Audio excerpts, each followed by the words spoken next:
Rifle देखावतारो जबरी नाचावतारो पीके cigarette बाबू धुआं उड़ावतारो। राइफल देखावतारो जबरी नाचावतारो पीके सिगरेट बाबू धुआं उड़ावतारो। के हो जे बोल दी हमनी के राज में सुन चोली पगोली चली भरल समाज में, चोली पगोली चली भरल समाज में, चोली पगोली चली भरल समाज में, चोली पगोली चली भरल समाज में। का बुझल हुए जा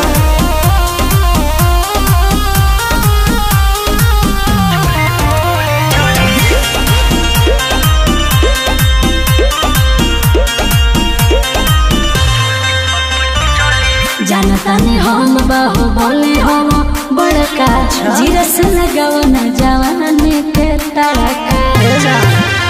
आजा राजा के पाजा में राज करबू, बड़ी घाटा हो जाइए ता राज करबू। गाले पकीस ले हम पर जइबू लाज में, चोली पगोली चली भरल समाज में, चोली पगोली चली भरल समाज में, चोली पगोली चली भरल समाज में, चोली पगोली चली भरल समाज में।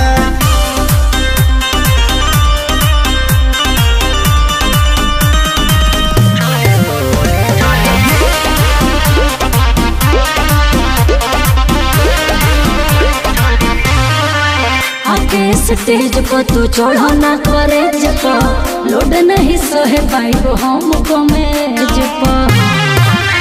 रवि साजन भी हवे रंगदार पगली, गोली मार के कदी है यार पार पगली।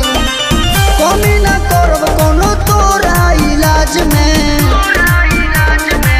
चोली पगोली चली भरल समाज में, चोली पगोली चली भरल समाज में, चोली पगोली चली भरल समाज में, चोली पगोली चली भरल समाज में। खोखा बेच के राजा हो जाइबे।